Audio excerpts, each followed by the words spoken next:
Vignette by Colonel David Pierson. Do I need to use this microphone? Yes. In the back. Yes. Yes. Okay. All right, well, as you know, the Constitution is talked about quite a bit these days. And I can tell you from my study of the Constitution, from reading debates, constitutional debates and state ratification debates, that we're a long way from the original intent of the Constitution. You know, the whole purpose of making a little vignette each month is to try to give you a little tidbit of information about what the Constitution really says. And I don't know if you've studied it much, but I would recommend you do so. One of the founding fathers that one of my 10 top favorites probably is Patrick Henry. There's a book written by a guy named Giles called The Line of Liberty. And Patrick Henry is known as the Line of Liberty because he was such a patriot. And some say he should be called the real father of the country because he was one of the first to fight big government growth. As you know, today we have a big government, and it's well beyond what it was originally intended.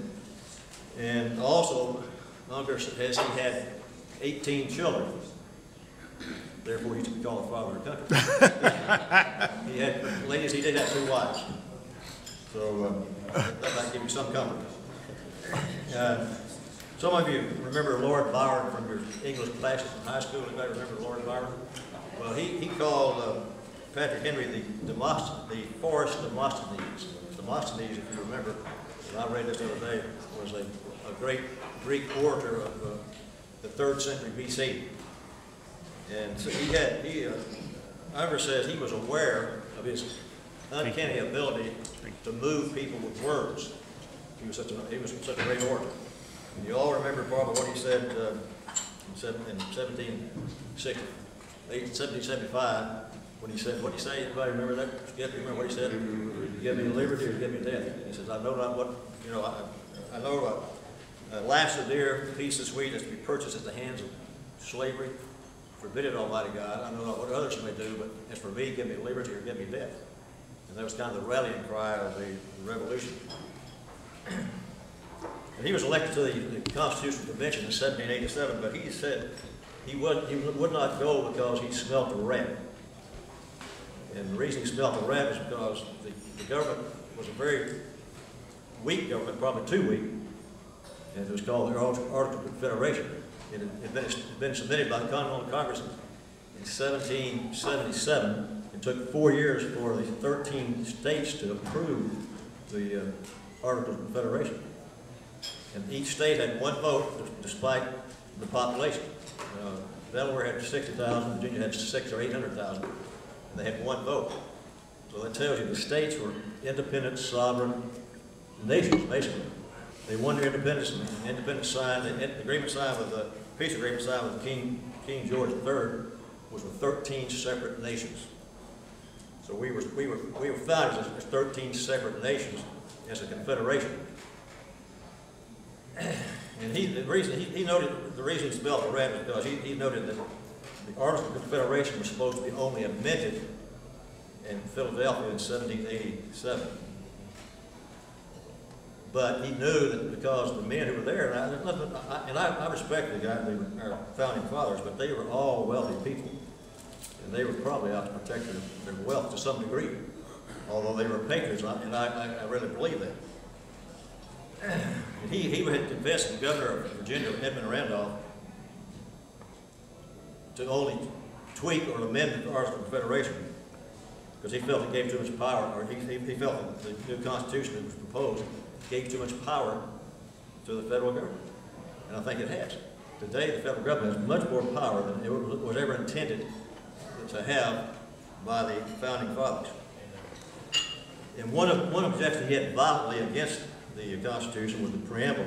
See, it was sent out by George Washington to all 13 states in September 17, 1787. It wasn't approved until June 21st, 1788, when New Hampshire became the 9th state to approve the new Constitution. But it said, the preamble says, we the people of the United States of America. And Patrick Henry said, where did this idea come from? It's not we the people, it's we the states. And the states were supposed to approve the Constitution as a political entity. So he says this whole idea of we the people means we have a consolidated government. And we don't have we're not supposed to have a consolidated government, we're supposed to have a republic. So another objection he had to the Constitution was the fact that it gave too much power to the executive. And I think if you look at what Obama's done in the last few years, you can tell he's done much more than he was authorized to do by the Constitution, but who was stopping him? I don't know, he's like a runaway freight train. So he said that the executive would live in magnificent splendor, which, you know, Obama takes a $7 million vacation at taxpayers' expense. And that's not too bad when you're on that receiving end. And he said that the American government could lay taxes as they please, giving themselves whatever salaries they please, and suspending our laws at their pleasure.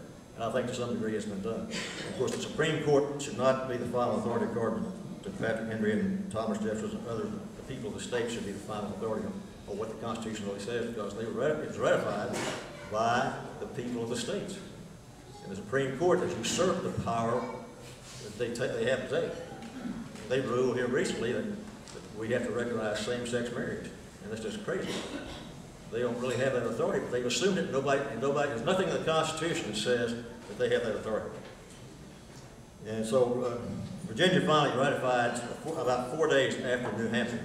You know, the agreement made by the Constitutional Convention was that they would, after 9 states ratified the new Constitution, would have a new government, and the Articles of Confederation would be cast aside.